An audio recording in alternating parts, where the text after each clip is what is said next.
guys, this is Comic Uno, and today I'm doing a review for Suicide Squad, the movie. So let's start talking about this. Of course, with my reviews, I do a non-spoiler portion and a spoiler portion, so I'll warn you guys when the spoilers come. Now, with Suicide Squad, I did check out that Rotten Tomatoes score. It was about 33% or something, and I've been kind of having mixed feelings about the movie because I liked the trailer. I wasn't initially really excited for the movie just because I'm not a huge villain fan, and I don't really read Suicide Squad, so I was a little, weary about it. But then I saw that first trailer, I'm like, that looks awesome. And then, this Rotten Tomatoes score came out, I'm like, is it awesome? But I kind of kept an optimistic mind when I saw the movie, and drumroll please, I really liked it. I really enjoyed Suicide Squad. Now, I will say there's going to be certain people that really like this movie and certain people that don't. The people that really like character-driven story, like me personally, are going to like this movie. Now, if you are more of a plot-driven person, you're not going to like this movie. Because the plot is not very heavy for this movie. It's not as existing as you probably would like it. But the heart in this movie is so good. Characters that I've never cared about shined here.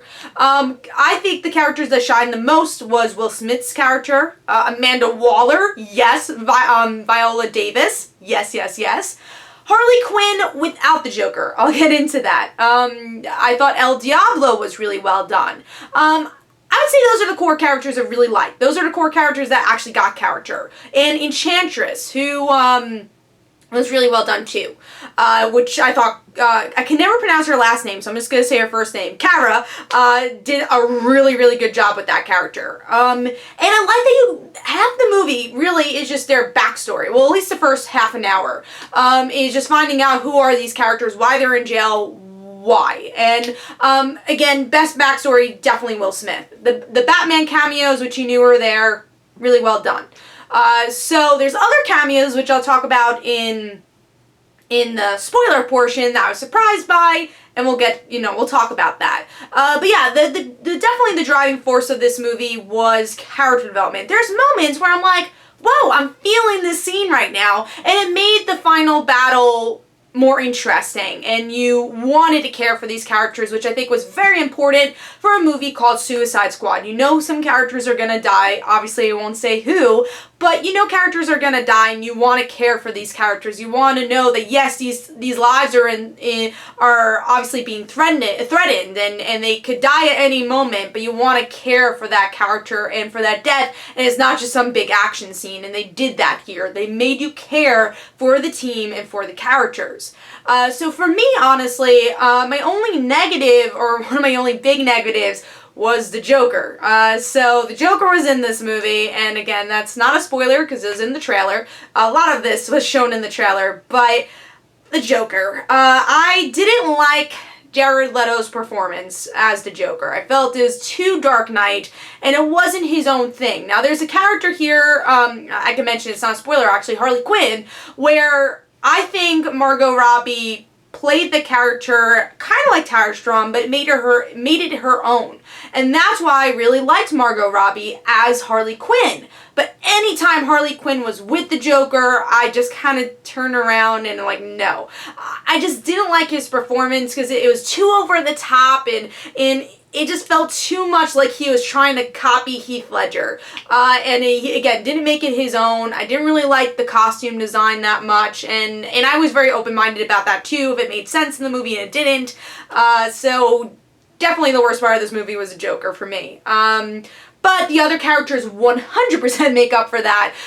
And I thought it was, again, a really good movie that I had fun with. Now, I didn't quite like the ending of the movie, which we'll get into in the spoiler portion. But my overall rating for this, because I was pleasantly surprised and really had no expectations going into this movie, was a 4.25. Once again, if you are loving plot, there's not a lot of plot here. That's a negative. But if you like characters, you're gonna have a fun time with this. You care about the characters. And I feel like this movie kind of did a lot of different things I haven't seen in other superhero movies. And that's something I wanted Suicide Squad to bring to the table. Now going into the spoiler portion. So if you seen the movie or you don't mind spoilers, here we go. Spoilers! Joker. I need to talk about him. So the Joker, I could talk about the Harley Quinn origin stories too. So the origin story of Harley Quinn was told here kind of choppy. And I did not like her relationship with the Joker. And not in the way where it's like, oh, abusive relationship, because obviously that is their relationship. I just didn't feel for it at any time. Maybe because it was the over-top performance of Jared Leto, or that he played like he had emotions, but not in a way that is like, oh, we're playing mind tricks. It just seemed out of character. Like the moment where Harley Quinzel becomes Harley Quinn, he jumps in to save her and then kisses her. Why? That's not the Joker. He doesn't care about Harley Quinn. So it was kind of weird that was the moment that saved Harley Quinn and created Harley Quinn, or saved Harleen Quinzel and became Harley Quinn. So that was weird.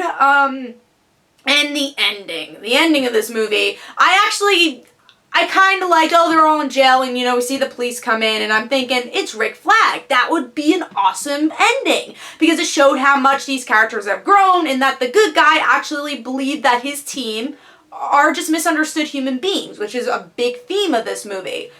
But no, they bring in the Joker. When the Joker dies, I whispered to my friend and said, good, because I just did not like that character, as you could tell. But the ending just felt off, and it's just like, oh, they're just trying to, bring in a Batman movie and try to set up for another one. And that's obvious in the cameo appearance in the end where Batman is talking about the Justice League and all that. So there's going to be another Batman movie and it's going to be connected to Amanda Waller, or this is also connected to the Justice League, which didn't add much to that ending. I was like, okay, cool, I guess Batman. Yeah, that was weird. I didn't like the ending. Other thing I want to talk about, positives here. Kara. I want to talk about Enchantress as a villain. Now, her plot could have been better as like the villain herself. Enchantress, I felt like could have been a little better because there's just times where it's like, all right, here's this lumen circle. And again, that goes back to the plot could have been a bit better in this movie, but I cared about June and Rick Flag's relationship, which really drove home to the movie, and also Kara's performance was really well done. And another thing I just want to mention is diversity in this movie was so good. And you can't even mention like, oh, well, this is good for diversity, this and this. You don't even could pick at it because it's so good, the diversity is that it's seamless, and I love that. And that also goes to a female villain and someone who has a backstory, and I love that idea. And I won't say all the female characters, but all of the characters, or at least the main characters, had backstory. I'm like, yes, this means something. You actually care for the characters. So yes, Enchantress, there are aspects I didn't like about her, but I thought she was a pretty good villain. And that mostly goes to Kara's performance, because she was humanized in that beginning part of the film when she is June. And I thought that was really well done. So that was a good aspect. I'm trying to think of what other things that were spoilerly here. But yeah, I just enjoyed the film overall. I thought it was really well done, and there wasn't a lot of negatives for me. Amanda Waller was badass. I loved Viola Davis's performance there. Again, the only time I felt that Harley Quinn was out of character, not even out of character, because I thought Margot Robbie did a really good job with her, but whenever she was with the Joker, it just kind of felt weird, and they could have done that relationship better. And that's pretty much it I wanted to say. I guess there are some characters that weren't really needed in this movie. Like, Killer Croc was definitely comedic relief, and you could call the Suicide Squad like DC's Guardians of the Galaxy in a lot of ways. And I felt like Killer Croc was playing the Drax/Groot of the movie. He was very much a comedic relief, and I feel like because the theme was so much about like these monsters, or these villains that are actually very human, and you understand why they do the things they do, you would think they would want to do that with Killer Croc, but he ends up just being this comedic relief. But you get to see this strongly with Diablo's character, Harley, and Deadshot. I kind of wish they did a little bit more with Boomerang's character. He had like the stuffed animal in his jacket, and I wanted the backstory for that. Katana, I think, was just kind of there to be there. Like, she was badass, and they describe her story a little bit, but she just kind of took up room a lot of the times. So I think the team could have been a little smaller. I know they had to kill off people, but that was a slight negative, is that they couldn't really touch upon all the stories, but the ones they did a good job at. So once again, I gave this movie 4.25 stars. I was really surprised by it, and again, I think it's just an acquired taste. If you like character-driven movies, go see it. If you want to really think about the plot, then this might not be the movie for you. So hopefully you guys enjoyed. Just have fun with this one, and I gave it 4.25 stars, and hopefully you guys enjoyed. This is Comic Uno. Don't forget to follow me on Twitter. Don't forget to like my Facebook page. Also, description below, there are links to my comic book, Like Father Like Daughter, and don't forget to like the Facebook page of Like Father Like Daughter, and I'll see you guys later. Bye.